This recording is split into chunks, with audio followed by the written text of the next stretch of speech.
Hey, good evening, good afternoon, you guys. I got some people in here to talk about today, but for sure, I'm glad that we were able to actually link up. The universe was like fighting or battling with me, I should say, in order to actually get a hold of Mr. Robert Ward. So we are here today, and we're going to talk about some issues and cover some things that happened over the past couple of weeks. And we'll get right into it. Rob, I can call you Rob, right? Mm-hmm. Oh, okay. Yeah. All right. Prefer it. So, you were on our show, the Conscious Community Connection show, a couple of months ago, maybe? Yeah, was it March? Maybe. Was it March? I think probably it was March. Yeah. Yeah, and Early March. we had a great conversation during that time. I think someone canceled. You were, just passing by, and we like, all right, come in, and we had a great show with you. And I thank you for doing that at the last minute, and literally walked in off the street. Yeah. We like, come on, let's go. But it was a great opportunity to actually find out what type of opinion you had about the issues around here in Champaign-Urbana. What I want you to probably tell everybody is who you are again, what you do, that type of thing. Okay. A little reintroduction. Yes. My name is Robert Ward. I am a doctoral candidate in education policy studies at the University of Illinois. My focus being on education reform and race. And so I'm a race scholar, and actually kind of perfect for the setup going into our discussion today. Originally, before doing my work on my focus now is on charter schools in New Orleans post Katrina. Okay.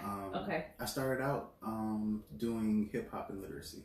Okay. And so my dissertation was supposed to be on hip hop, but I started doing work in New Orleans and shifted my focus. And so I also work with the beginner program here on campus, where we take undergrads and create a new class of PhD scholars. Okay. Teach them how to do research. I'm a writing specialist, and also work for a local not-for-profit called the Dream House. Yes. And I teach a class on hip hop, race, and violence. Okay. And also work with mentorship. Cool. So cool. So I'm a little busy. Yeah, you are, and you have one child. Yep. Yeah, and he is a nice kid. He is. Well, thank you. Very lovely. I like his spirit more than anything. But even with that being said, you guys are like a team. Jacob and I, absolutely. I was thinking today, he's like usually like you have a kid that sings or does something like, and the parent manages. Yeah. I think it's kind of the other way around. Okay. And so I think he's kind of my manager. Yeah. Everywhere I go, he's like my ambassador. But Jacob and I are a team. He comes to class with me. Wow. We go and do everything together. Wow. Yeah. That's great. That is wonderful. He's my whole world. Yes, that is wonderful. We don't hear that a lot, in the brown community where you're single, right? Or I'm assuming, because I was just going to say single men I am with a single dad. Yeah. Okay, yeah. So single parent dad with actually a son, it's rare, and you don't hear about it too often. But I think so. I think that there's, I think it's rare in the sense that that's the narrative that you get. Yeah. And so I think that, I know in my family that it's really important, like men taking care of their children, taking care of their families, putting their families first. It's a huge theme in my family. Okay. And so it's not uncommon for me and my upbringing. But then, like, with my friends and people that I'm close to, and mentor relationships that I've had, like, it's not something that gets talked about as much. Right. We usually focus on the negative. Yes. But like, I know a lot of black men who take care of their children, take care of their families, and put that as priority number one. Yeah. And coach me to do the same. Right. All right. Well, I love it. My mom passed when I was 7. My dad, maybe he was single for maybe like a year, and then, I got a stepmom, but, it was always dad. So, I mean, it was just, I love my dad, period, point blank. And I wouldn't know what I'd do without him, especially coming up and trying to teach little girls different stuff. It's kind of hard, but I love parents and men that actually step up and actually do what is done and what is supposed to be done. So. I hear that a lot. And so like just the because you have that kind of social meme, that stereotype that that a man who is seen taking care of his child without the mom is it's rare, it's odd. But like at the same time, like that's what I'm supposed to do. For sure. And like his mom is she works out of state. Okay. And she's she's starting her career. And so like she's doing her thing. And so I take care of our son. And so I'm doing all the things that I'm supposed to do. For sure. For sure. Yeah. Great. I do have to say this. Even with that, we don't see too many males taking care of their, seeds too often. I mean, is that like the actual system that was in play years ago with the government basically saying you can get your funding, you can get your assistance from us, but you can't have that dad in the house? And is there like I don't know what I want to say, but could that be? Well, that was certainly a thing. Okay. And so I think that is institutional racism a part of where that stereotype, where that in many respects social reality at times comes from, that circumstance. Yes.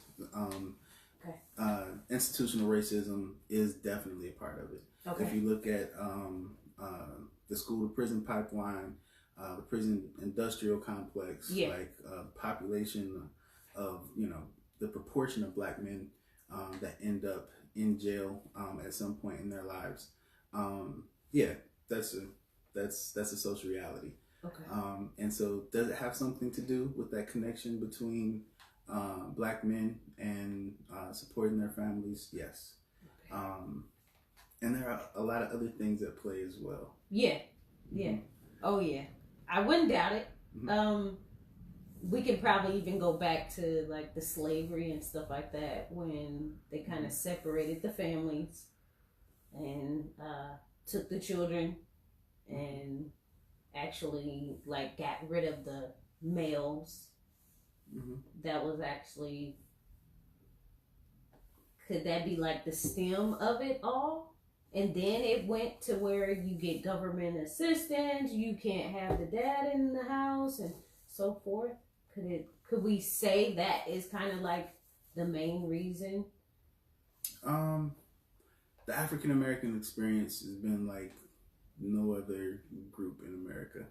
And so the history of African Americans and coming through slavery, Mm-hmm. the atrocities of slavery, and the length of time that took place, is it's unfathomable. Like it had monumental effects on our community. Yeah.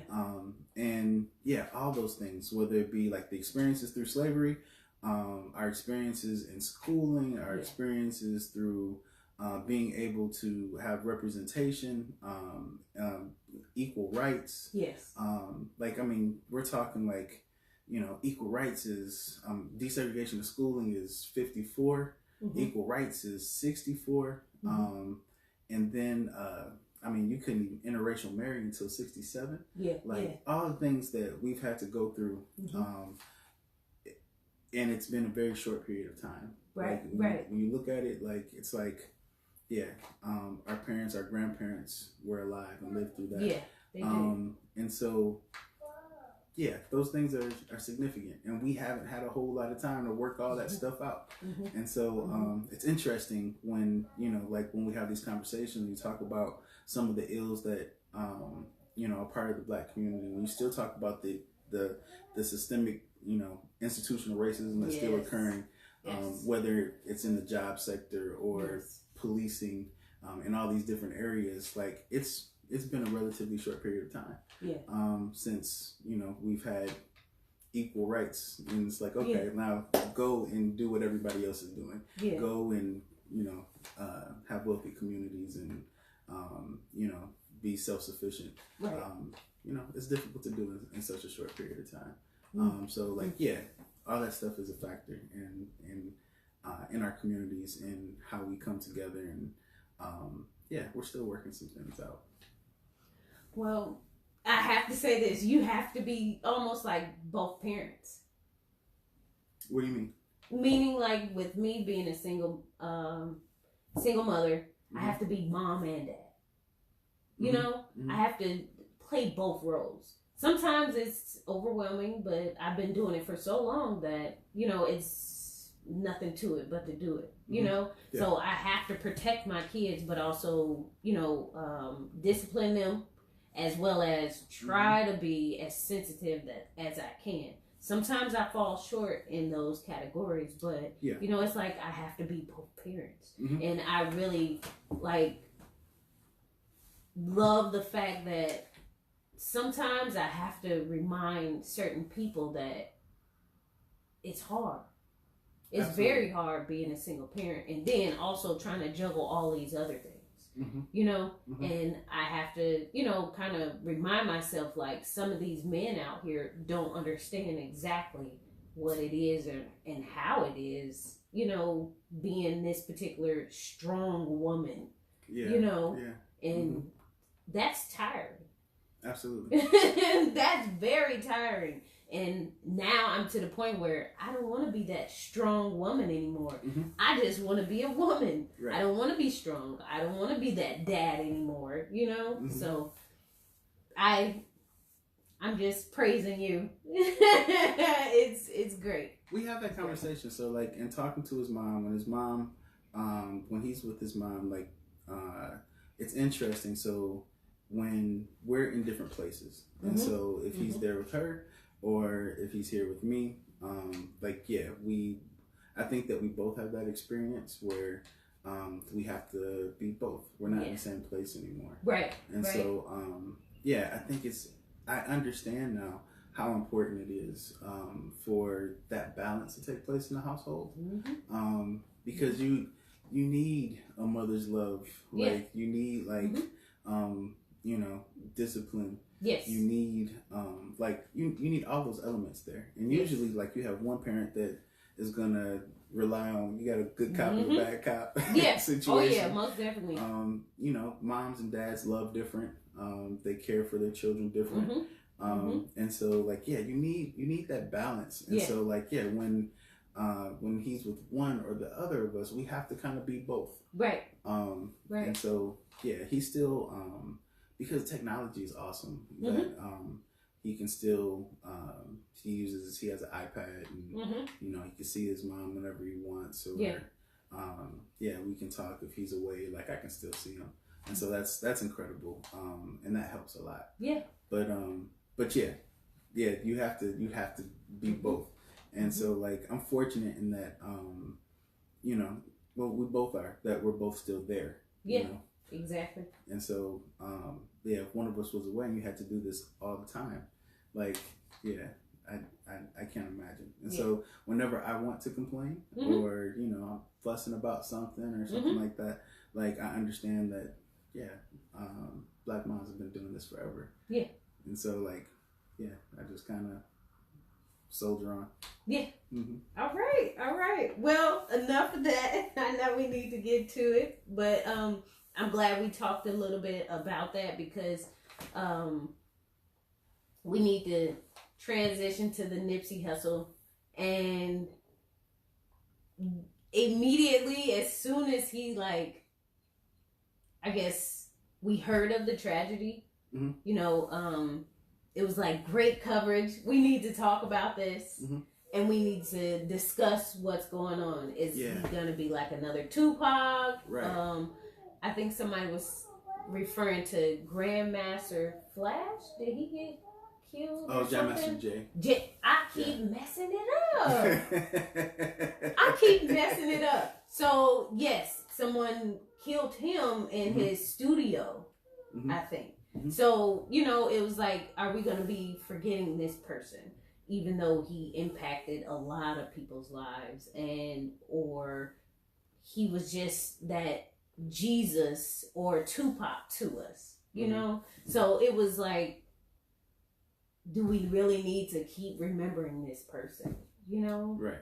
Or what should we do, you know? Yeah, I remember when that first happened, like really wanting to unpack all of this. It was so emotional at the very beginning. I think now we might be at a point where if there's been so much coverage, like, I mean, I've seen on social media people getting tired of talking about Nipsey. Like, like some people we're having Nipsey fatigue.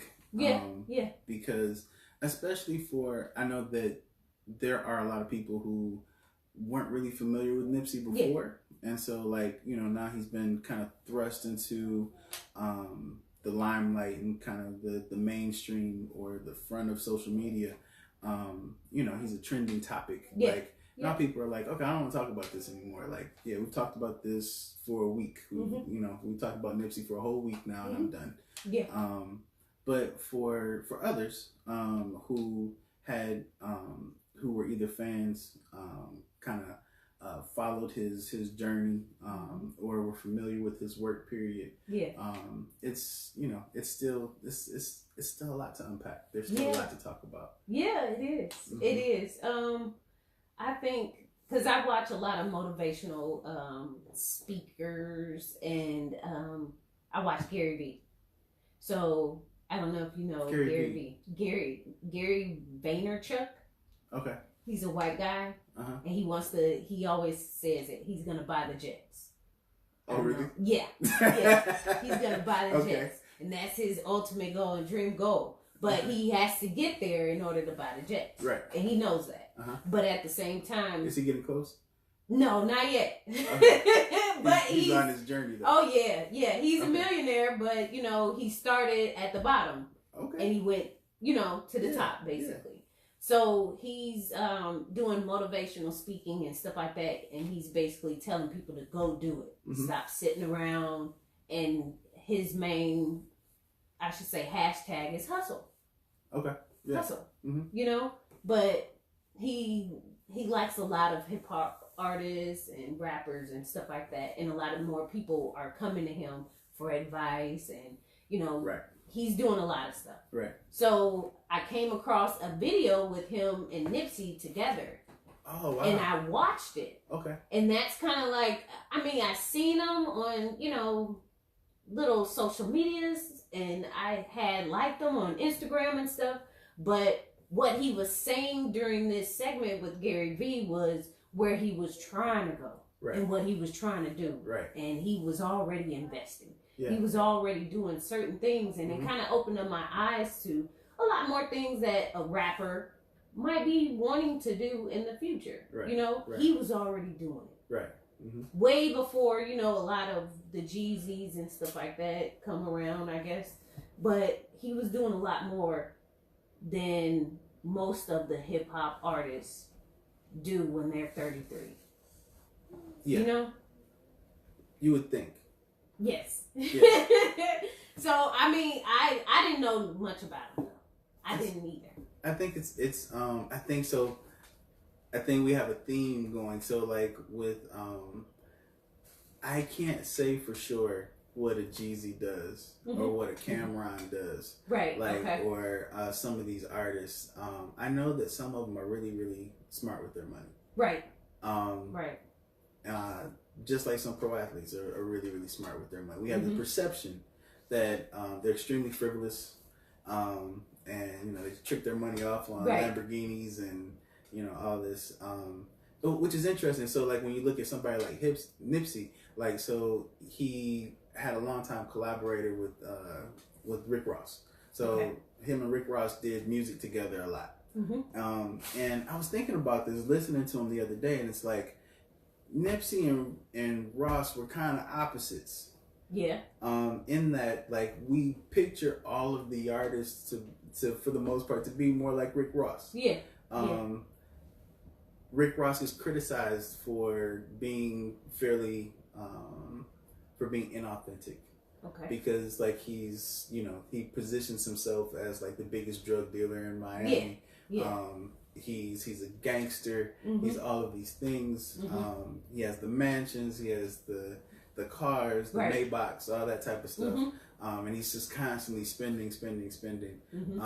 And so that's what everybody aspires to. And that's what everybody in hip hop talks about. Right. The materialism. Everything is about your labels, what you're wearing, who you're around, who's in the room, like all the guns you have, like, you know, your the jury. You know, I think on Big Meech, Larry Hoover, like all these things. So, but Nipsey, on the other hand, whereas he, you know, if you listen to his music, there is some talk about his, you know, his being a Crip. Like nobody will ever mistake that he wasn't. There was some a little bit of glorification of that, but at the same time, like he talked so much about self-empowerment. He was a motivational speaker, like through hip hop. He was all about empowering your community. He was all about investing. He was all about being smart with your money. All of these things that, you know, that you don't really get a lot. It's like, you know, every once in a while, every blue moon, you get a Nipsey Hussle or a Killer Mike or some, you know, someone who talks about black-owned businesses, reinvesting in your community, all of these things. And so, like, which is interesting because they would collaborate a lot. And so, but they had such these different energies that were going. Right. And so I think that there might be more of the kind of that Nipsey spirit in hip hop. It just doesn't really get talked about. Yeah. Because that's not, I think there's the perception that that's not what the people want. Okay. The people, they want to hear about the strip clubs and the booty. Yeah. And the bands that make her dance and like like all of just and right now, like it's all the mumble rap, you know what I'm saying? And you know, I'm not gonna get up here and sound like an old man, but like so it's a, you know, little yachties and little pumps and, you know, little Zans and all that type of stuff. XXO, I don't know what else goes with that, but And so, and my thinking was, so like, it wasn't too long ago that XXXTentacion was murdered. And so I was worried that it was going to be, that's what the fate of Nipsey was going to be. It's like, he's just going to go away. Yeah. And it's like, he had such an important voice. And it would be such a loss if he went that route. Right. Or if it was more about like, you know, we're concerned about who killed him. You know, why he died, the circumstances around that, versus what his music was about, what his voice was about, what his energy was about, how he was trying to empower people, what he was actually doing. Yeah. And so, I hope that there's more Nipsey in hip hop than our perception. Yeah. I believe we need more Nipseys. I read on my news feed. I think it was yesterday. That someone around town was like, they're tired of hearing about Nipsey, but I also read someone else's news on their page. They were just basically like, we're talking about Nipsey, but at the same time, there's a lot of Nipseys in our own community, right? You know, and we have a lot of them here. You know, we have a lot of people trying to come together and unify, you know, in Champaign-Urbana or Midwest, and some of those people get unnoticed, in which they might have to pass away in order to get that, I guess, glorification. Hopefully that doesn't happen. Right. Yeah. You know, hopefully it doesn't happen. But with all that being said, it's not working. Sorry. You gonna play a game? Let's play a game, buddy. Bring it here. So, with the Nipsey Hussle, we know for a fact there was a lot of coverage with him, so we can actually say that his legacy, his spirit is still, it's just multiplying. I believe it is. The internet's not working. Sorry. So you have to play a game. No need to. Sorry. Yeah, so I believe that his spirit will multiply, and I think we kind of get the picture of where we should be going as a culture. You know, I really do think so. I hope so. I'm optimistic. We're gonna be positive. I am. We're gonna put that positive energy out there. I hope so. Yes. I hope that's the case. Because what happened at the funeral was they had a good time, but after the funeral, I heard supposedly, I don't know if it was true or not, but after that, someone opened fire and one person got shot, 4 people got injured or something like that. Yeah. So I said, majority of the people are trying to come together, if not living out his legacy and trying to do more and see the positivity that he had. Yeah. Where we still have some 1%ers, 10% of that population that will not be able to be a part of that positivity or that positive factor, you know? And so I think that, I think that's really positive.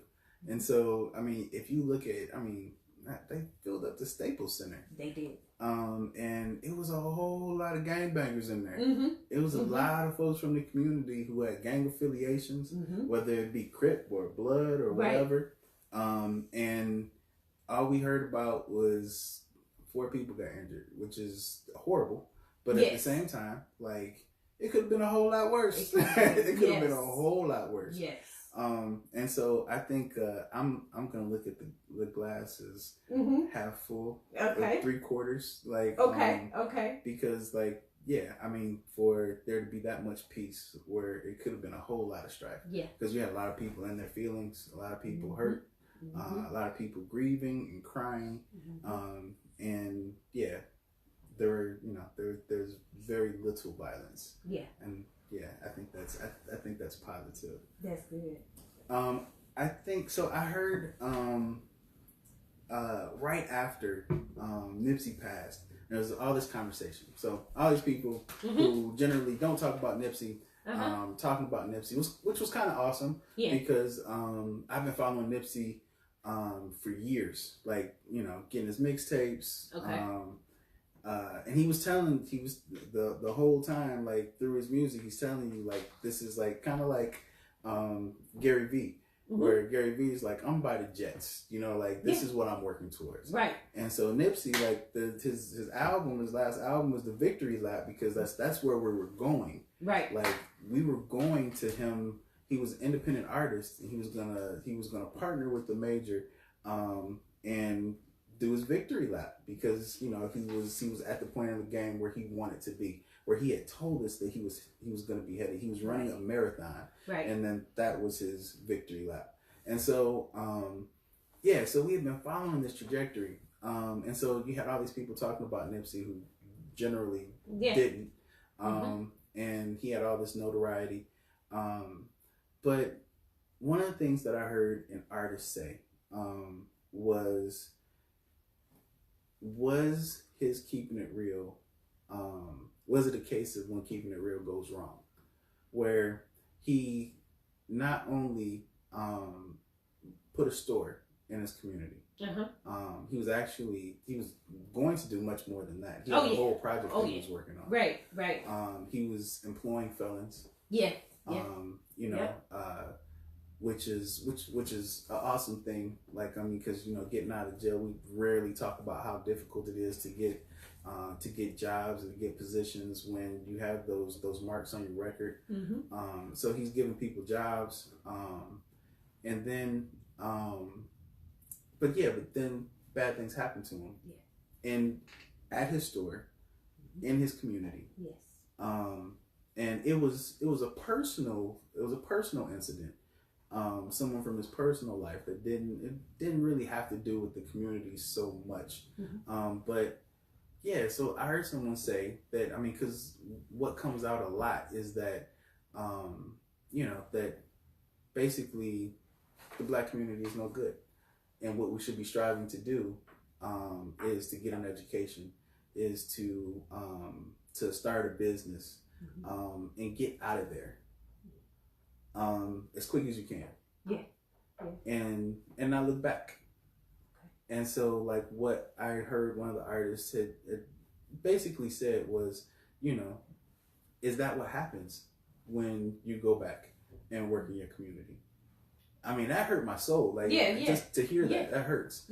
But it's a legitimate question, I think, because I think a lot of people have that same sentiment. And so I think that's one of the conversations that we should be having, instead of it turned into like this crab in the barrel situation. Like, Nipsey was too good to be in the community, and that's what happens when he had made it out. He didn't have any reason to be there anymore, and so why was he still there? But why couldn't he still be there? Why couldn't he still be there? That's another question. Why couldn't he still be there? Just because he's a millionaire? Just because he made it? Just because he wanted to, buy the whole Slauson and, Crenshaw division? Why couldn't he still walk amongst the same people that, actually he was, playing football with when he was 6? Why couldn't he still be in the streets, trying to push that positivity, trying to push people to, think differently, redirect your energy, those type of things, it is heartbreaking, to actually think, like, if Oprah stayed in Chicago and actually was on that street that she, grew up on, and try to buy the whole block, and then she gets beat up, and then we're looking like, how and why are we having these problems? Over and over again, I don't know. I'm not. That's it's like telling someone, like, basically, I'm a millionaire. You can come to my house. You can eat. I feed you all day. Why would you steal from me? Why would you take from me? And I give it to you willingly. Right. And that goes into like this whole again, the perceptions, and so there's this sense that in the Black community that we have a culture of poverty. And that's where the gangs come from. That's where the crime elements come from. I mentioned Killer Mike. He talked about this a lot, and how we talk about crime as if it's exclusive to the Black community. But your Rockefellers and your Kennedys and your Trumps, like, they all came from crime.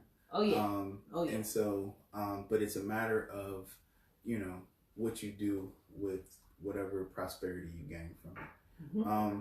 And so, which is an interesting discussion. But what's more important is, I think, just this notion that in the Black community that we have this culture of poverty, and that that we don't want to see each other do well. That it's like that whole thing where if you speak a certain way, like you know, you speak too proper, like there's that whole like, oh yeah, people are gonna make fun of me, and you know, that people speak a certain way because they don't want to differentiate themselves and all that, which is BS. Like, it is.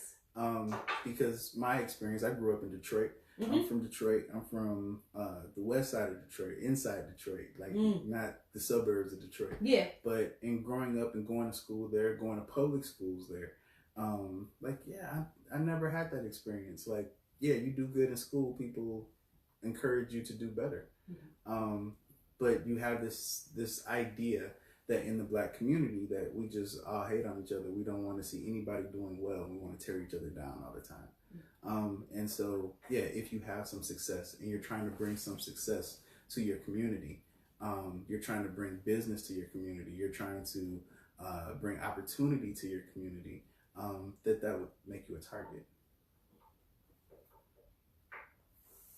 So, was that taught to us to do that? That mentality?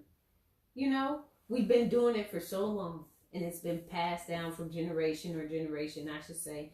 And then grandmother is like, no, baby, I don't think you need to do that, honey. You know, like, don't do that. Go ahead and do something else, something easier. You know, take the easy way out type of thing. Like,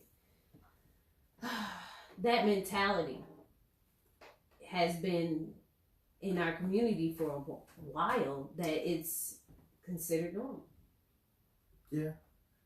I think that, so the thing that comes to mind is that we know white supremacy as well as white supremacists do. Okay.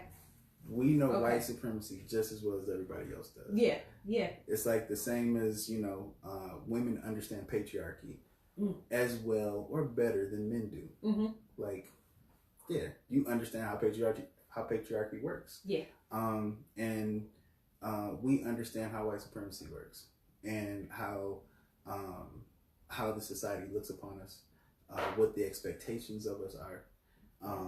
It's ingrained in us. Like, we know it's part of our education. Wow.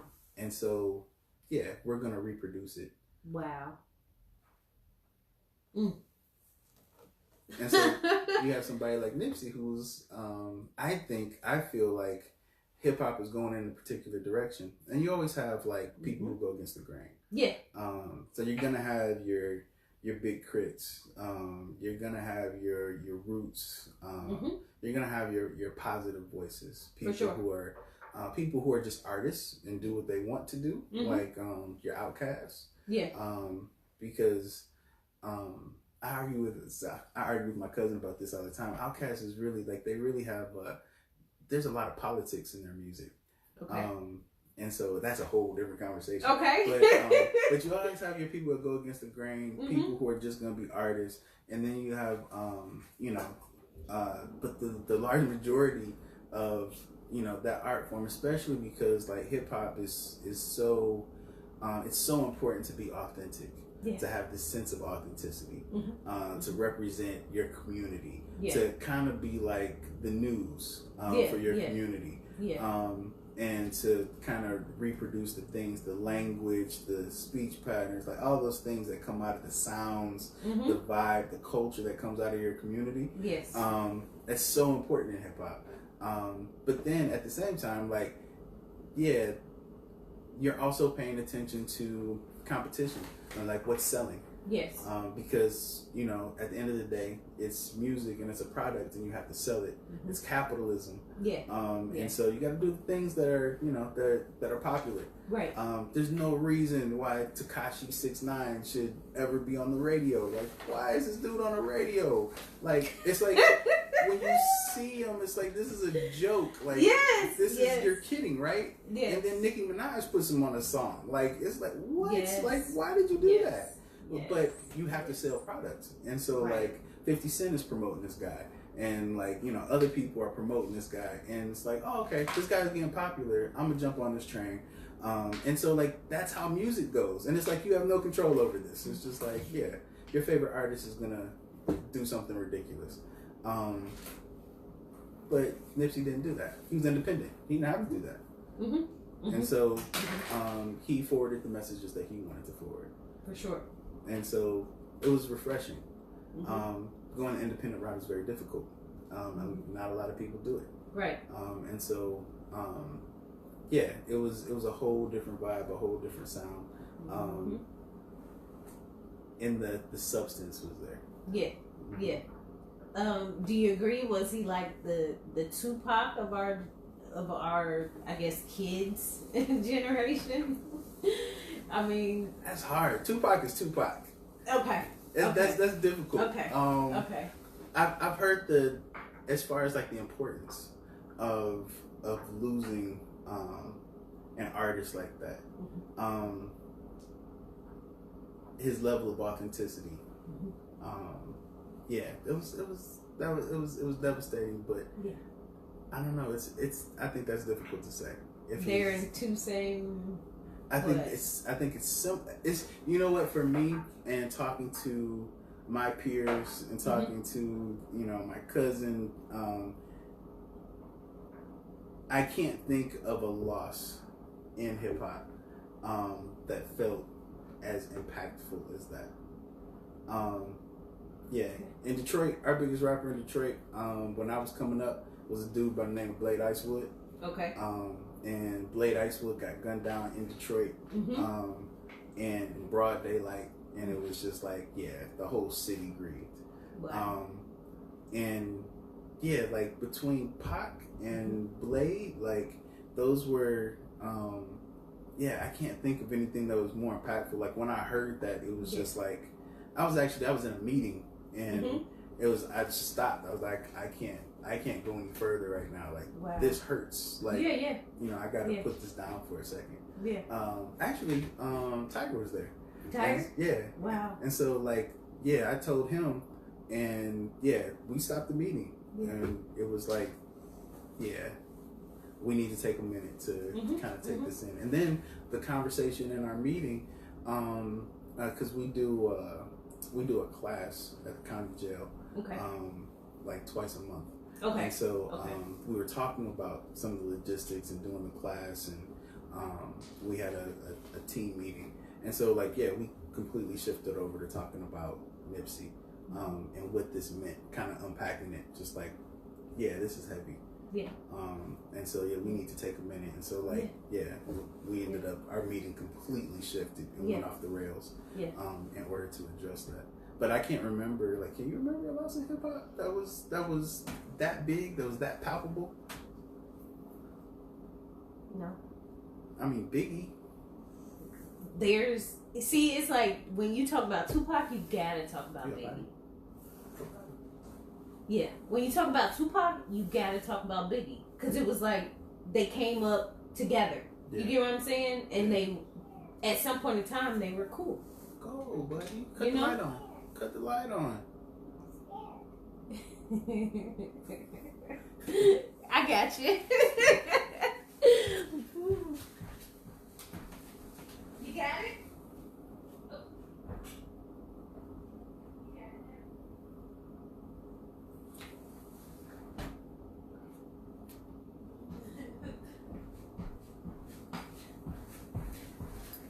now? All right. So, yeah, Tupac and Biggie, I mean, you had to talk about it. Yeah. You know? Because it was kind of linked together because it was around the same time. Yeah, you get what I'm saying? It's hard because, like, I think with Nipsey, it feels really personal. Yeah. It's snowing. It feels really personal. I'm sorry, I didn't mean to cuss. It's all right. It feels really personal because he wasn't as big as Pac. Like, Pac felt like he belonged to everybody. Right. Like, whether you loved him or you hated Pac. Like, I think, and the significant part about him is he was, we have this debate all the time about, like, people of a certain age can't relate to Tupac. Like, because, I mean, you'll hear folks, you know, in their 20s or whatever, who are, like, you know, Pac was alright. Pac wasn't that, it was okay. You know what I'm saying? Oh, man. But I think it was really important in listening to Pac that at that point in time, we didn't have the internet. No, we didn't. We didn't have all the social media, like news wasn't instantaneous. Mm-hmm. Like everything that you got, like you had to watch. You know what I'm saying? Like it came on, whatever news program, MTV, whatever. Yeah. And so like we all watched. He was living his life on television, right? And so he was making music, and then we're watching him live his life, right? Like he's going to jail, like he's, he had the case where he shot at the cops, and it's just like, he's saying like, yeah, they didn't identify themselves and they were attacking me. I was defending myself. He had all of these different things going on, and he was living out in front of everybody, which was, it was unheard of up until that point. Right. It's that a figure was that public, and like he got shot. We heard about it. He goes to, to the hospital, and then he's out. He checks himself out of the hospital, but then he has to go to court. It was crazy. Yeah. And so like you had a personal relationship with everybody, either loved or hated Pac. Right. And so when he passes, it's like, everybody felt that. Yeah. It's okay.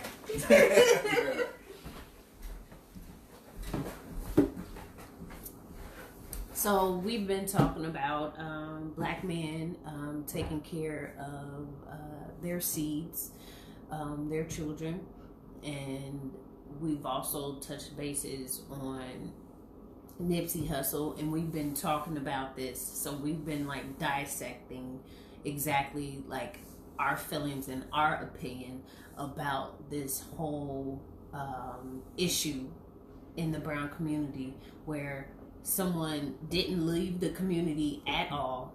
He stayed in his community even after his success, and he's still trying to make that difference happen. So we're just talking. All right. Okay. So everybody felt Pac, basically. Nipsey is a different story, basically. Yeah, he didn't have the notoriety. Okay. Yeah, it didn't feel like he belonged to everybody. Okay. Like, people who were fans, like, it felt like Nipsey belonged to us. Like, it was personal. But then, I mean, yeah, with him being connected to Lauren London, and all of the people that he had touched, in the industry, like, you you didn't realize how vast his network was. Right. Yeah. Then, like, when he passed, like, it felt like it was. Pac's funeral wasn't this big. Nope. Not at all. Like, I mean, like, I don't think John McCain's funeral was this big. Nope. We haven't really seen anything, like this as far as rappers. You get what I'm saying? Yeah. So, Michael Jackson maybe, but that was totally different. That he's totally different. Michael Jackson. That's what I'm saying. Yeah. He's totally different.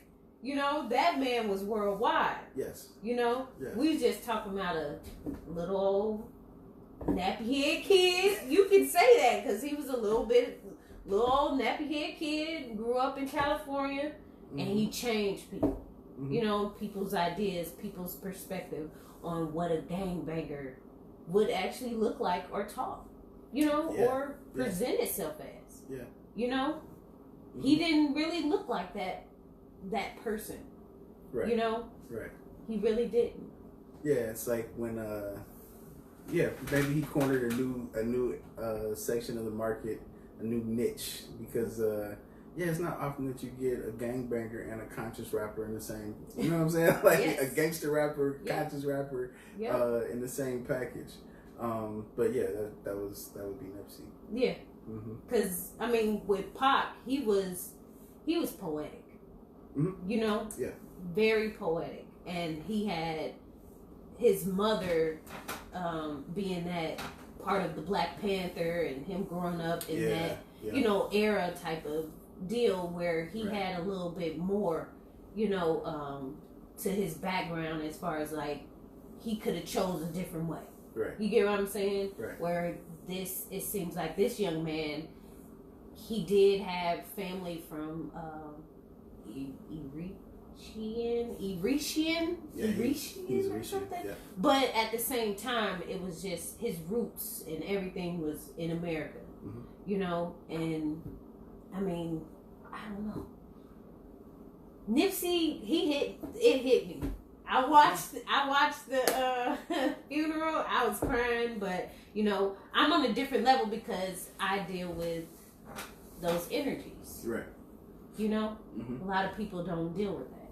Yeah, I So mean, when you talk I felt about, so when we were talking earlier about him burning sage, and that was part of his routine. Yes. And I think he got that from his mother.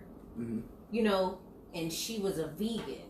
Right. And I think his dad used to make a particular bread, in which is kind of like I think it was documented in the Bible.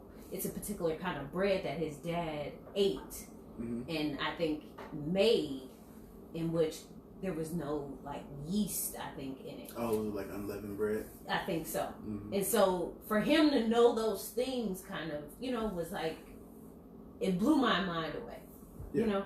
I mean, because that's not the stuff that you really present in hip hop. Nope. You also, like, don't talk about, I mean, he had meetings with Elon Musk. I don't know who that is. Who is that? The dude that, the founder of Tesla. Oh, okay. And I heard SpaceX that. and all that stuff. And so he would meet with these business leaders and thinking about, you know, how to kind of revolutionize how people purchase products in his store. And, you know, thinking about different ways to kind of capitalize on the digital age and to incorporate that into his business. And so, yeah, but we don't talk about that, and that's not something that we really talk about in hip hop. No. I mean, you might drop someone's name, but you know, yeah, you like you said, we're really talking about ones in the club and you know, sparklers on your bottles and all that type of stuff. Guns toting everywhere, anywhere, you know, shoot to kill type of thing, you know, all the time. Yeah, it doesn't matter. But yeah, we're not talking about like meeting with business leaders and thinking how to be entrepreneurs in our communities. Right. And he was gonna meet with LAPD the following day before he actually got gunned down, and that was a big deal. That was a very big deal, and to be recognized by the actual, I think, the chief of LAPD on the news. Yeah, I saw that too. That was a very big deal, you know, and for him to get all of this coverage, and I think he was, you know, how after the funeral, I don't know the name of it, after the funeral they get in their cars and actually ride past certain places. Oh yeah, before the procession. Yeah. So I think his was like so many miles long. Yeah, you know? It was like they were driving him around forever. Yeah. And I thought that was unheard of. Yeah. It's like, he's a, I don't even, would you still call him a local rapper? No. He had way more notoriety than that. But still, like, for them to drive him around all of LA like that was crazy. Yeah. I want to shift into how it was kind of ironic that his name meant something else. It was like his name meant God sent. Okay. His actual name. His actual name. Sorry. Yeah, his actual name meant God sent, or God will rise, or shall rise again. And for him to be 33 was kind of not weird, but it was like. Are you into numerology? Is that what we're doing? No, but they were referring to him as since Jesus passed when he was 33. Ah, okay, I got you. You know, his sister kind of said it. You know, she was like, there was no coincidence. You know, but is that kind of odd? I mean, like, they're comparing this guy, you know, to be somewhat of the new age, I guess, Jesus of our culture, I should say then. You know? What do you think about that? I thought about it. It popped up, and I'm kind of glad she said it during the funeral, but it's kind of weird. I think it's interesting. Right now. I don't can't. think I'm not qualified to what's the word that I'm looking for, to expound on that. Okay. However, it's interesting. I wouldn't liken him to Jesus though. Like, I mean, that's those are some big shoes to fill. Yeah, most definitely. Yeah. Most definitely. I don't think he was trying to be a Jesus figure. But that is interesting. Yeah, his name and then his age, but his mother was saying that he was acting kind of different a couple of weeks before he actually passed, but she kind of knew it was going to be something very devastating. There's a lot of death in his music. Like, after he passed, listening to his most recent album, and I started working my way back. You realize that he talked about death a lot. And it's kind of like Pac. Like, Pac talked about death all the time. Yeah. Like, I see death around the corner. Like, Pac always talked, and so did Big. Yeah. And so I don't know if he knew that something was coming up, or if he felt that. But it is interesting. Like, it just really stands out. Or maybe you pay attention to it a lot more. Yeah. Because now we know something happened to him, something tragic happened. Yeah. And it stands out. But yeah, if you listen to his music, like it's filled with death, and it's kind of scary to listen to. Yeah. I don't know the name of one of his songs, but I kind of liked it, so I'll probably find out which song it is, and I will play it, But it did have some messages, that I can actually listen to and be like, wow, that's... We never had that conversation. What do you listen to? Oh, I'm a neo-soul type of person. Okay. So, Sade is my favorite. Someone asked me, like, who's your favorite artist? Sade. Okay. Sade type of person. So, I mean, you can't go around with Sade. No, not at all. Not at all. I can't sing, but I got a few up my sleeve where Cherish the Day is pretty good, so yeah. What's the best Sade album? The best of Sade? Right. That's what it's called, the best of Sade. Listen to that whole thing over and over again. Yep. I don't know how I stumbled on her, but I was young. Oh yeah, I mean, she's been around forever, and it's like you listen to any one of her albums, any individual album sounds like a greatest hits album. It's like every song that's on there. Yeah. That tune and just Diamond Love. I don't know. I ain't finna go there. I ain't got no good. But it's like she got that little. Where you get you want to step, got that little jazz tune and just smooth operator. Yeah, so, you got me going. Would you say that, Jhené Aiko is, like a modern day Sade? See, I'm not into the new yet. I'm still like old fashioned. Like, give me some old stuff. Yeah, I'm sorry. If I want to pick me up and I feel like doing some stuff, give me some funk music. Okay. I'm like that old lady inside of me with the music. Okay. But so you're not listening to the new stuff. somewhat. You know, they can catch me here and there with one song, but the whole thing, I'm probably not going. Not at all. Like, nah. Sorry. What's your favorite modern artist? What is modern? Is Drake modern? Drake is modern. You listen to Drake? Yeah. Drake, he got me hooked a long time ago. Okay. So you probably live with Drake. Yeah. God's Plan just hit it for me. You know, it just was like, wow, we needed that. You know, and that was even before the Nipsey. You get what I'm saying? Yeah. So him contributing and giving back for that whole, you know, I should say shoot of the video was amazing. That was unheard of too. Yeah.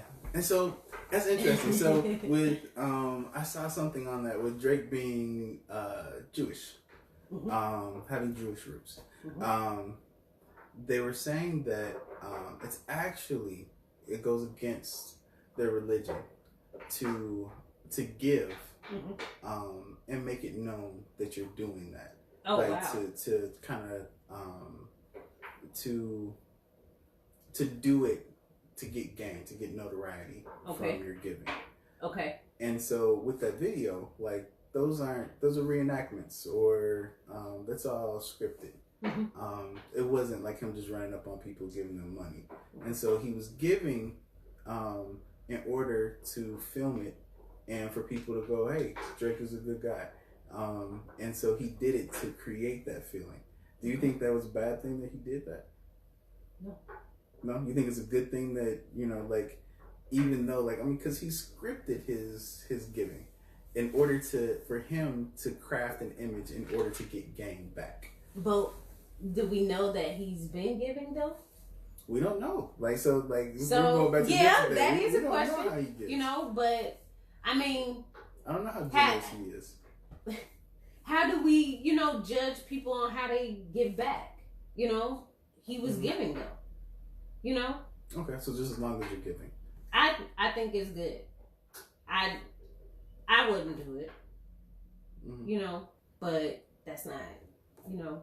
I mean, so the question is it in the true spirit of giving if you give to someone only because you know that you're going to get recognized for doing so? He was trying to make money, you know, and doing something new. And at the same time, YouTubers do it all the time. You know? Yeah.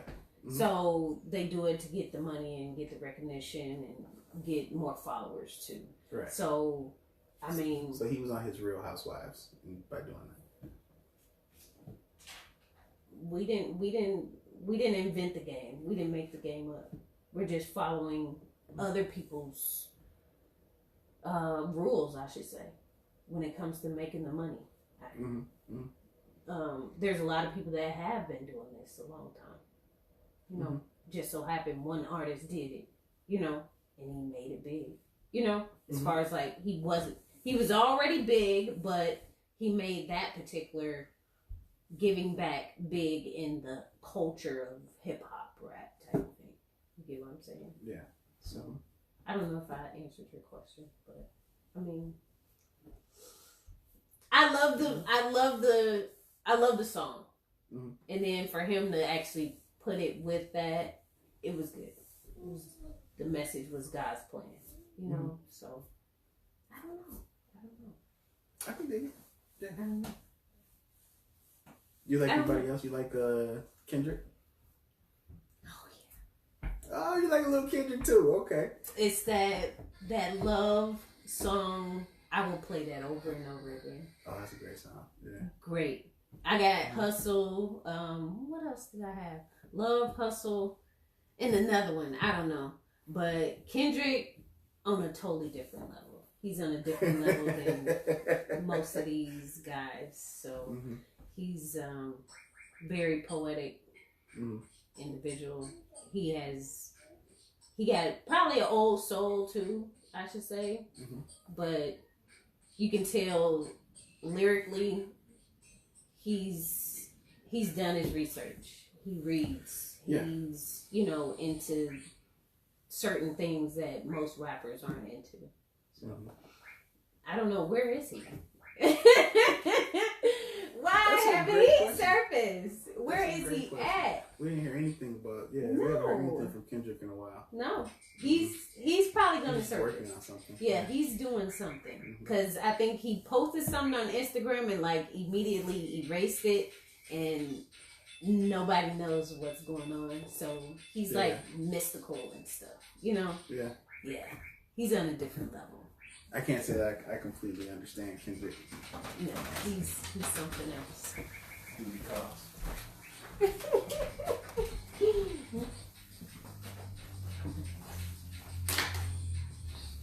We're still talking and conversating on Nipsey Hussle and brown community issues. I'm glad we're talking about this. What about J. Cole? Oh yeah, J. Cole's coming up next. J. Cole. I appreciate J. Cole. I think that his brand of music,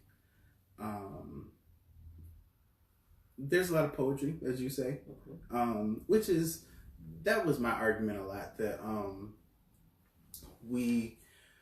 when I was doing my dissertation on hip hop, my argument was that we don't give hip hop the credit that it's due, because it's mostly, the large majority is black men, who are extremely literate, and you know we jump on them for, and rightfully so sometimes, for whether they're being materialistic or misogynistic or violent or whatever.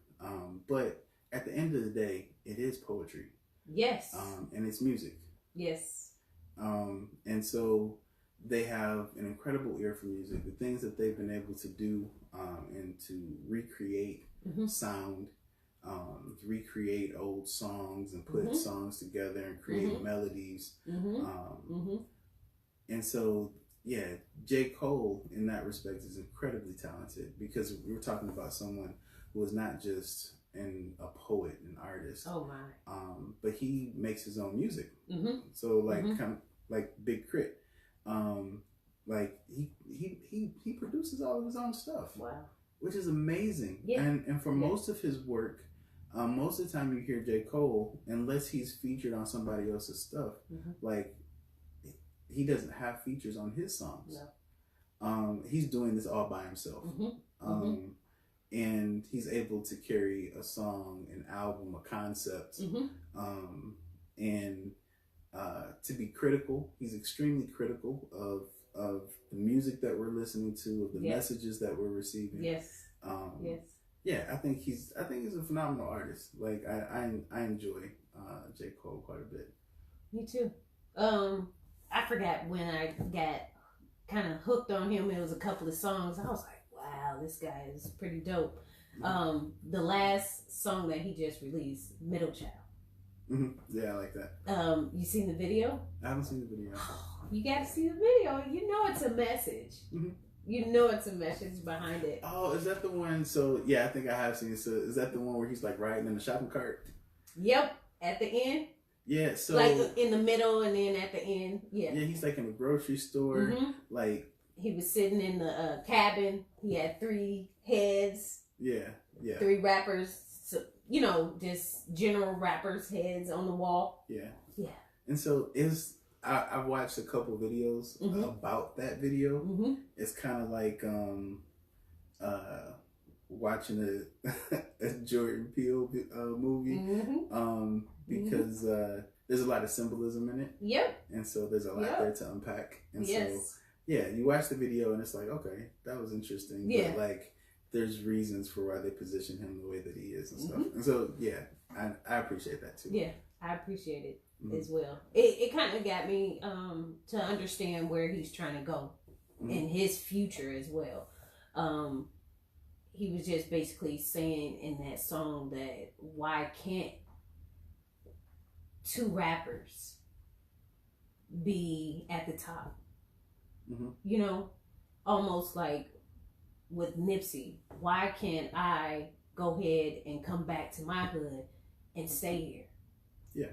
You know, we were brainwashed or taught that two leaders or two hip hop artists can't be at the top at the same time. Well, yeah, somebody has to be the king. And so he plays with that imagery all the time. Yeah. And so, like, or that concept that someone has to wear the crown. There's only one crown. Yeah. And someone has to wear it. Which is, yeah, that's, it's a lot of things. It's patriarchy, it's competition. And so, yeah, somebody has to be victorious. Yeah. But yeah, so also from that video, one of the things I thought that was happening, conversations that he was trying to have, was that he's neither an old head or part of the new school. So he's kind of the middle child. He's an old head to the young folks coming up, but he's not a Nas or Jay-Z. Right. One of the old heads. Right. And so so he's in an interesting space. He's kind of positioning like where hip hop is right now. Okay. And that we have like these kind of generational waves happening. Right. Okay. And so but that's like J. Cole. He's gonna have several conversations going simultaneously. And so like he just kind of bounces back and forth. I like him and Kendrick. I like them. Yeah, it would be interesting if they ever, like, they were supposed to have an album together, right? I don't know if that'll ever happen. Yeah, I don't know. We'll see. We'll see. At the end of that video, I have to talk about it. I talked about it yesterday. There was a white lady pushing a cart in the grocery store, and she's picking stuff up, and she picks up a black face. Oh. With, eyebrows on fleek, eyelashes, big lips, that type of thing. And it's interesting. Okay. Because someone yesterday was like, we're almost like for sale. Our culture, I should say, or what it is. But I'm looking at it kind of differently now, to where black women have always been looked at and viewed to see what's the trend. Yes. As far as like, I mean, we lead a lot of different industries, and make them a lot of money. But now it's like, you gotta have the big booty, slim waist, right? Eyebrows, eyelashes, you gotta have those things. In which some of these white women are now picking up on, Right. What do you feel about that actual message, meaning a white girl pushing a cart and actually able to pick up this face? And the face is not the same color, Yeah. So she's gonna put on this face. I think I like your reading. I feel like with black women, that it's always been a situation where black women are commodified for their culture, for their culture, their style, for their language, for their visual aesthetic, but never for their personhood. Wow. And so we don't want to hear what black women have to say. We don't want to hear the struggles and experiences of black women. But yeah, we like them to look a certain way. We want to put them in our videos. Yes. We want them to be props. And yeah, we want to commodify them in certain ways. We want to take their lips. We want to take the way their bodies are shaped. We want to take all of those things. And when I say we, I think American culture in general. So like, I think it's across not just white folks, I think across communities. And so popular culture, takes from black women, but doesn't want to hear from black women. Wow. I think that's pretty much historically the way it's been. Yeah, everybody got fake booties and stuff. I mean, I gotta talk about it. Oh my gosh, you know they call them Brazilian butt lifts. Mm-hmm. I mean, I think someone said yesterday the first person to actually get that done was J-Lo. You know, then you got Kim Kardashian and the family. You know, and so on and so forth. You got people tanning a little bit more now. You know, getting those. I guess. Their skin prepared for, I don't know what it is, but you know, you see it and it's like, that's extreme. Yeah. From my point of view, yeah, that's extreme. You know, you're basically changing a lot about yourself in order to be all around fake, you know, and from the head to your feet. This wasn't supposed to be what you look like, right. You know, but you can work it out, but everybody wants this hourglass shape, you know, but it's, I don't know. Yeah. Our culture is commodified. And so like, and I think like, in many ways, it's been kind of the subtext of our conversation today, and talking about like how our culture is perceived, how we perceive our culture, because we think about it the same way that they do. Yeah, we do. Because we've been taught to think about it that way. Yeah. Because that's the way it's represented through social media. Yeah. That's the way it's represented on TV. That's the way it's represented in our movies. Yeah. And there's information that exists that goes against that. That goes against some of these these tropes in our community. But yeah, one thing that's true is definitely that's where the whole angry black woman thing comes from. Like when you actually hear a black woman's voice and she's talking about how things are messed up and things need to change. Yeah. That finally my voice is being heard. Yeah. And I have an opinion. I have a feeling about something. Yeah. Then she's angry. Nobody wants to listen to that. Yeah, it's just like, why can't you just be happy? Why are you being so negative? Like, can't we just look at you and say that you're pretty and go on about our business? Right. And so we want to put black women in a little box and, you know, take the parts of them that we want, but not listen to their voices. Wow. I think on a kind of a similar, this is going to be a tangent, but like kind of on those tropes in the black community. Did you see Us?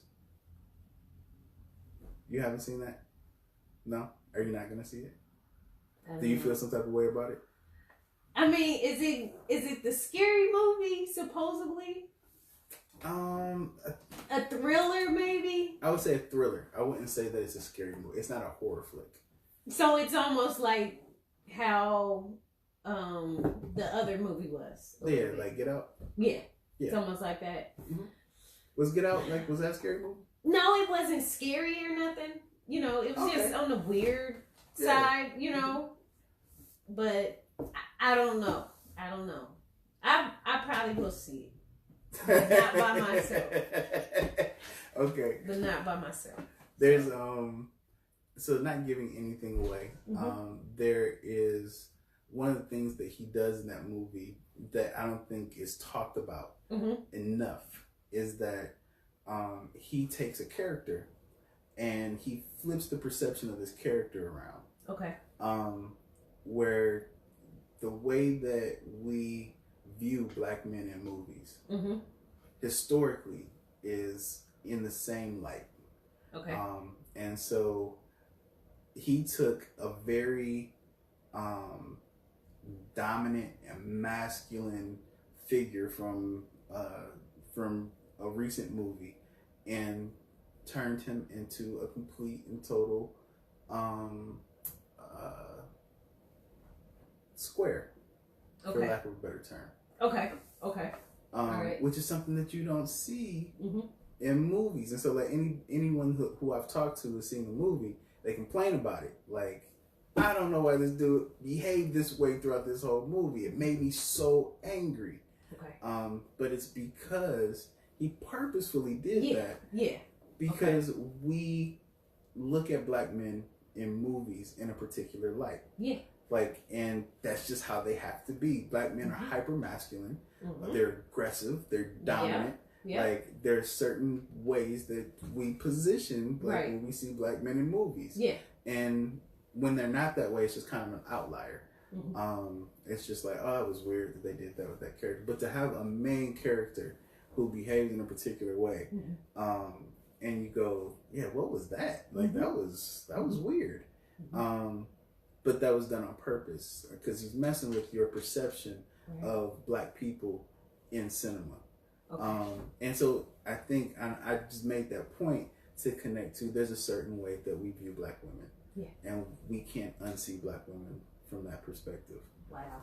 And so, yeah. But black women will tell you, like, we can have those conversations. We can talk about that. Black women, like, span the gamut. Like, you know, black women manifest themselves in all kinds of different ways. They're constantly reinventing themselves and reinventing the culture. Yeah.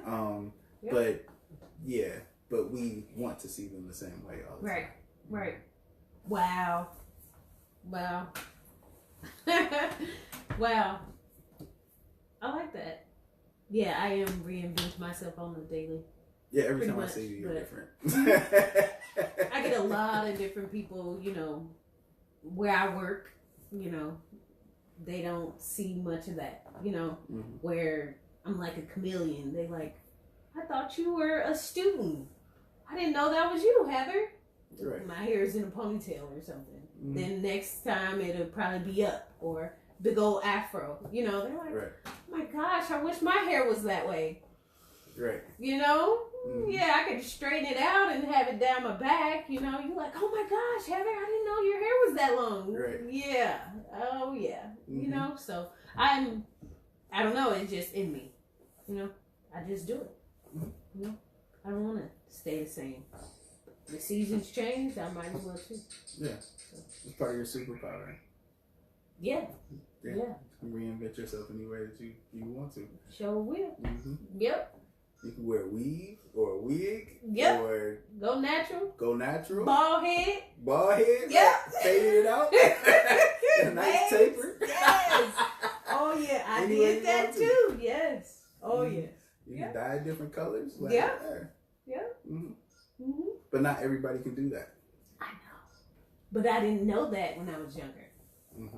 You know? Didn't know that when I was younger. But I'm kind of glad and happy that I'm alive during this time, during this transition. I'm glad because a lot of people can see the different ways that I present myself. You know, because I have a lot of people that really talk about like, oh my gosh, that's Heather, the one that dressed like a dude. I'm like, dang, you know? They come at you like that. Yeah, like okay, but I have no problem with it. You know, I'm fine with that. And you're dressing like Heather. Yes, I am. You know, I don't have to show everything off. I can dress how I want to, but you know, certain things people perceive me to be this particular person, you know, and want to, like you said, put me in this box. You know, I can dress for how I want to, you know, and that's how I do it most of the time, you know. But men also view me a different way. Like, wow, she dresses like a dude, but she is very attractive, you know. Why don't you dress more like a girl? And it's like, I mean, I was a tomboy at some point, but then at the same time, I know how to put heels on. I don't know how to put makeup on, but you know, I can put some heels on, but it's just, hey, I will get to that point. I've done that sexy, girly look. I'm in that transition where I started dressing like a guy a little bit more, whatever it may be. But then I can reinvent myself and I can come up with a different flavor, I should say, you know, of who I am and what I want to be perceived for the next 3 years. Right. You know? Yeah. I think that's one of the things that I think is it's been beneficial about the direction that our society is moving in that you don't have to be fixed into that space, into those labels. Yeah. If you want to position yourself that way, then that's your choice to do so. Right. And people, I think one of the things that I've really noticed, just throughout time, I mean, I've been in school forever, but like, I understand. I know. Through my education, has been that, once upon a time, people were afraid to talk, to speak their truth, to fashion themselves a certain way.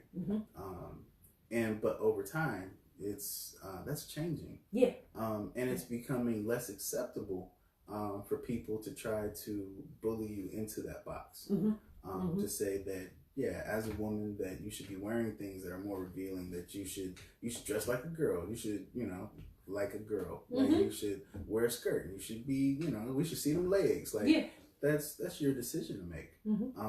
And it's becoming not just, I don't think, and people will talk about it in terms of like PC culture, where it's like, well, we're just, it's politically correct to, say things and behave a certain way. But I think that genuinely that there are more people now who are just like, what's your problem? You know what I'm saying? Like, you can dress how you want to dress. Right. Like, that's not my place to say whether or not you put on some jeans or a skirt. That's your prerogative. However you want to position yourself, or however it is that you identify. Right.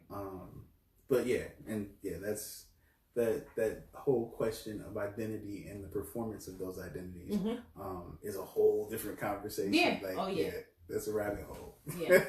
Most definitely.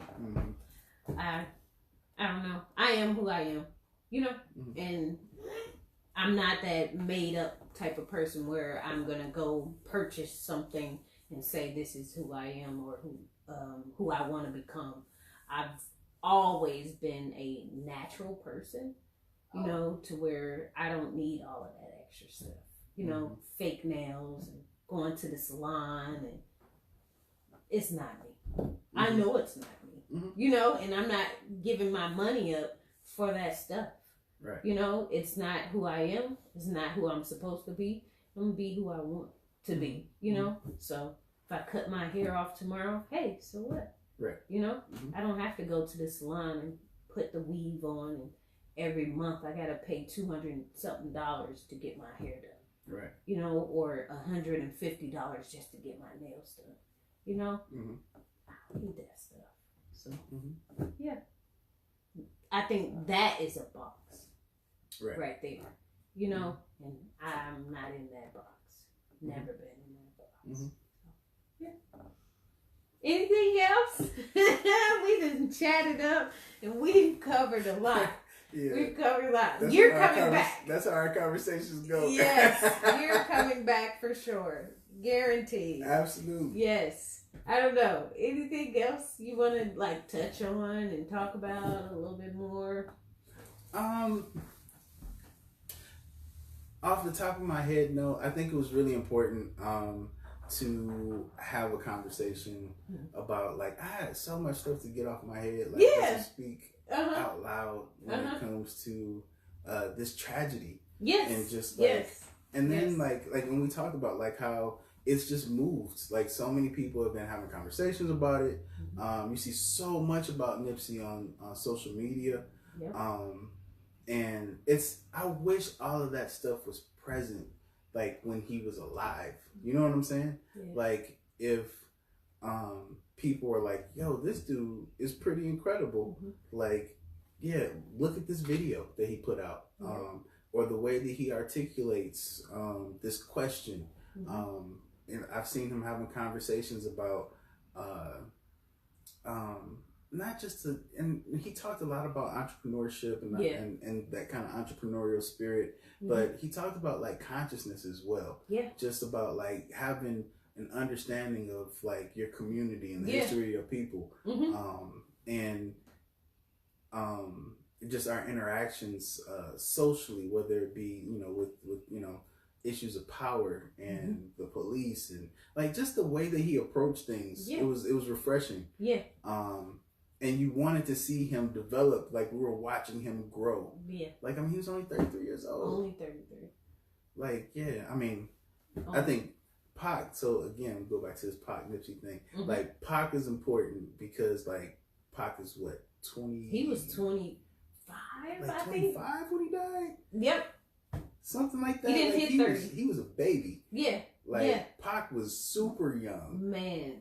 Like you talk about like some at age 25, like you know, like you just Now we think of you think of someone who's fresh out of you know that's a grad student. That's somebody fresh out of college. Yep. Yeah, but he had the world in his hand. Like that was incredible. But I mean like. Yeah, Nipsey he's 33, he's still a very young man. Yep. And he's still wrapping his head around things. He's still he's growing as an entrepreneur and understanding business, unlearning so much of his learning process when he was younger. But then taking the important stuff with him. He was Was he way before his time? I don't know how people I don't think so. say I think those he needed things, to be but... right here. Okay. I don't think I don't think that he was before his time. I think that there are other people, like you said that earlier, there are other people in our community who need to be recognized for the work that they're doing. There are other people like who are doing these things right now, who are speaking like this right now that we need to be lifting up, and we need to be saying, "Hey, this person has a voice." It's just like in losing Nipsey, like I think it was important because in the genre of rap of hip hop, I think in the culture there are plenty of people like Nipsey. But the people who have voices that other people respond and listen to, not so much. And so, like I was thinking like of people who would be comparable to Nipsey, like Killer Mike is a big one. Okay. But outside of him, like there's only a handful. Only a few. There's only a few. I'm glad you talked about it. I was finna wrap it up. I'm sorry, but I have to say it. But we didn't link it to the Dr. Sebi. We've been talking. We didn't link it to Dr. Sebi. So the conspiracy theories. Pretty much. So they were basically, Nipsey was going to document Dr. Sebi's, I guess, life. And which Dr. Sebi, a lot of people still don't know who he is. Yes. But he stated that he cured certain things. In which he went to trial. Yes. Supreme Court, right? I think it was. I don't know who went all the way to Supreme Court. Okay. I'm not sure. Okay. But he went to trial. He went to trial about his statement that he cured AIDS, he cured a lot of different diseases with a number of people, and he won the case. Yes.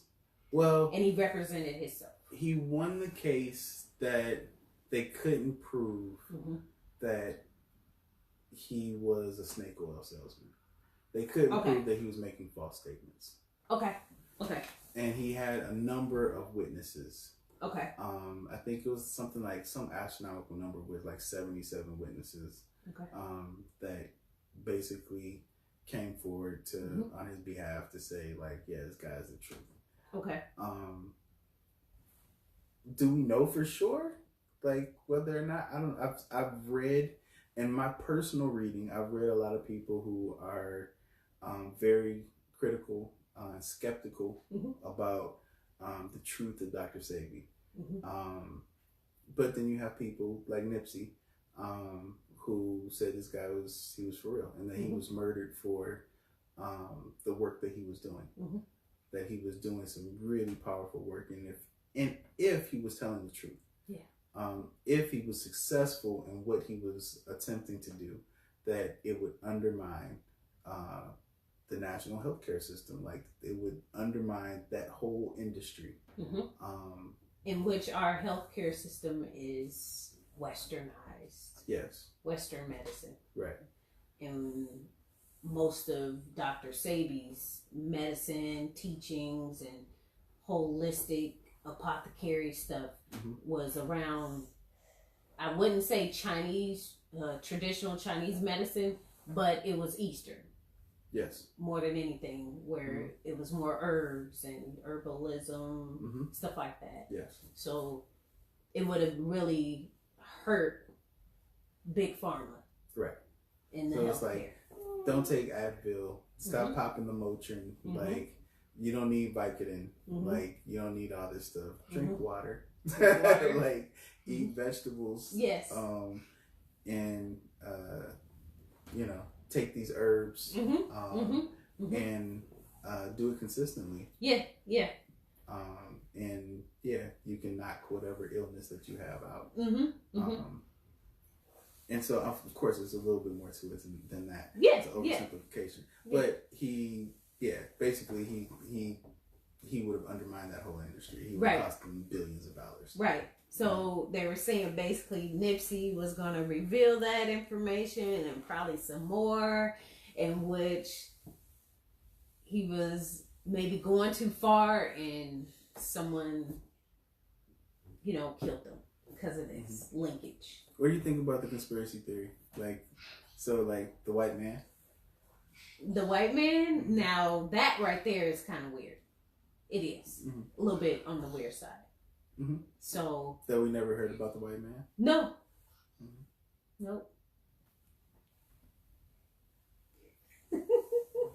Almost. So, yeah, that was weird. I didn't know nothing about it. I know the actual killing was took off YouTube. I know there's some maybe videos surfacing or whatever. Yeah. Because I think it was some up close and personal actual like recordings of him. Oh, I hope not. But I heard that there were different recordings. Different, yeah. Yeah. I think I I've never seen wanted to see them. No, me either. But I seen the one that was far away. Yeah. So there was a white guy that got out the car, went to go whisper to somebody, and they, I guess, hurried up and left. And then I can't tell. Like, so the thing that I don't, so about this particular conspiracy theory, like, there is a white man who pulls up in a car. Yeah. You saw somebody walking towards him. I don't know who that person was. Right. And they didn't identify that person in the video. And then the white man and the other person cross paths. But I can't tell if they're whispering. Right. I can't tell what they're doing. They're just in close proximity to each other. Yeah. And then that video isn't continuous with the rest of the video. Okay. And so, like, me being critical of, what I see, like, I just, my concern is, like, is this happening at the same time? Does it just happen moments before? If so, can I see the whole video? Right. Like, and see how that chain of events happen? Yeah. Does the white man just go back and jump in the car? Right. Like, and so it's just the fact that the video about the white man is so incomplete. Yeah.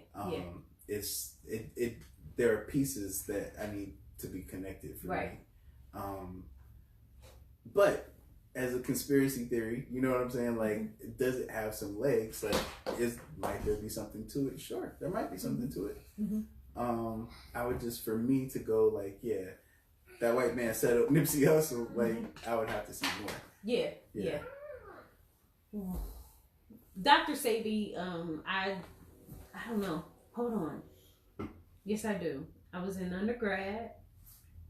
I sat next to a vegan, and he really got me in tune with some different things. And I was like, wow, how did you become this person? He was like, man, I've been doing this. And, I think he brought up Dr. Sebi or something. I was like, okay, whatever. I'm in all these health classes. Right. So my teacher, she is like vegan, you know, and she had us watch this crazy video, you know, and it was about pink slime, basically. Oh yeah, I remember the pink slime video. Pink slime. So I was like grossed out, like, right. oh my gosh, what the heck? So, you know, I started changing my diet then. I started eating less meat. Right. You know, and on the weekends I eat it. Then on the weekdays I won't. So I was playing with whatever I was putting in my body. And then, you know, I got to the point where I was like, nah, I'm going back. But I was having too many complications, right. you know, personally. So I just said, forget it. I'm done. So I started being a little bit more disciplined. But I, you know, had Dr. Sabi, you know, his videos and different things. Right. And I kind of knew what he was doing. But right. for people to actually say, like, he didn't cure this or he didn't cure that, the main point of Dr. Sabi was he found the cure in which our body produces mucus in certain areas of the body, in which that causes the backup, I should say, and that's when the body starts to kind of shut down, I should say. Right. And too much mucus in a particular body causes a disease. So that's his main theory, I should say, that too much mucus in the throat will cause maybe tonsillitis or something, you know, or too much mucus in the lungs is bronchitis, you know. So right. more herbs, water, limit, you know, dairy, limit meat, and all of these things, and you can actually, you know, get rid of the problem. Right. You know, so I know it's more research that needs to be done, but, you know, I mean, I kind of believe that right there with the mucus, you know? Okay. So, yeah. I don't know. Yeah, I think that there's definitely a connection. Like, so with Dr. Sabi, yeah, I agree with you. Maybe the point of Dr. Sabi isn't how many people did he cure, but was he onto something? Yeah. Was he teaching people about good health and how to take care of their bodies and changing the culture of the way that we consume our foods? And that's important. Yep. And the same thing, very similar with like this whole conversation about Nipsey. Is it's not important. It's not as important the circumstances around necessarily his death. I mean, of course, we want to know what happened and all that stuff, but it's really important the things that he was talking about and what his message and the energy that he put out there. Yeah, they were both instrumental, like in the community, and they had a movement going. They were taken out way before they should have been. Right. Right. Because they were doing things to change their communities. Yeah. But it's like we see that a lot, you know. Yeah. In our we see it way too much. Yeah. You know, and we see that, you know, you're doing good, you might die soon. Yeah. But we'll be like, this dude over here creating all this havoc, in and out of jail. I'm sorry to say, but why he ain't gone? Right. You know? Right. Like, why is it always the good ones, you know, that actually have to be taken away? Right. You know? I believe that it is a movement, and I believe that he really kind of like shine the light on certain things that we do need to practice or start to incorporate in our daily lives. I mean, eating right, drinking more water, taking care of ourselves, exercising, doing those necessary things, and actually taking care of Earth, you know. And it's more of that vegan lifestyle, you know. So We almost done. Right over there. We almost done. But yeah, I think that's basically what it is, though. Just opening up our minds to figure out exactly why are we eating these carcinogens that are in our food? Why are we, inhaling or using these same products, and it's causing us more problems? Yeah. So that's a different. That's a different day. It is. We should be writing the topics down. Man, that's a different day. But I've been doing a lot more research. I've been a vegan almost 2 years. Have you? In July. Oh wow. It's gonna be 2. So I'm really getting there. Have you done a live or a show about your experience being vegan? I think that's something that people will be interested in learning more about that, having that conversation. Okay. I mean, because we tend to. So I have people in my life who are vegan, and it's easier to make the jokes. You know what I'm saying? Point out things like what you can't eat, what you can eat. Joke about your grass diet or whatever. But yeah, we don't really have a whole lot of information about what that's like actually going through that and learning about the things that you're supposed to put in your body. And whether or not it's how beneficial is it, because being a vegan is very extreme. It's different from being a vegetarian. And so is it a political stance versus something more of an intellectual approach to your health? And so you go through some changes being a vegan. But some people think that vegans should be skinny. Oh my god! Like, ooh, you still thick, Heather? How you do that? Like, what are you saying? Like, I do eat and I consume, a lot of stuff. So, I am eating a lot. And since I've been exercising, I eat even more. So, but yeah, I think that'd be good to actually cover certain things like that. And I will get to it. I gotta put it in my schedule. Right, you got other stuff lined up. I'll get to it. But, a lot of people do still kind of question, like, you still a vegan? I'm like, yeah. Discipline, but yeah, I am. You cheat? What's cheating? not living the vegan lifestyle. So vegan is it is a lifestyle. So I just eat vegan. Some of the products that I use are still have a lot of different stuff. You get what I'm saying? So it's a lifestyle. You can eat vegan or you can live vegan. I eat mainly vegan.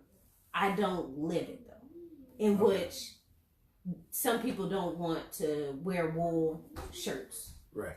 Because it's animal products. Right. Some people don't want to eat, honey. It's an animal product. That type of stuff. So they will literally go to the extreme on a lot of that's a political stance though, right? I think so. Okay. I think so. More than anything. But I'm almost getting to that point where I think I'm getting to that almost. Oh, really? It didn't start there, but I think I'm transitioning and start to incorporate certain things in my lifestyle. I want to stop using certain deodorants now because of what's in it, and then I might get to the point where I won't wear certain things, but I haven't got there because some of that stuff be looking real good, Right. But other than that, vegan is very hard, but even with our products that we use, you can't be 100%. I read a book and it's just ridiculous on all of the products that is in our food, let alone our household products. Right. So it's tough. Very, very tough. We're gonna wrap it up. The manager he's letting you know it's time to go. He's over there like, yeah. You told me 1 hour. Time to go. Yes. Yes. I appreciate it. I don't know. I don't want to bring anything up because we're gonna keep on talking. So I don't know. We're gonna set another time out and talk about some more stuff because this man got a book right here with a lot of stuff now. We got to cover things. I didn't flip any pages. I know you didn't. I didn't flip any pages. We didn't get to. Yeah. Oh, I wanted to talk about I just saw that. So with Nipsey's killer, right?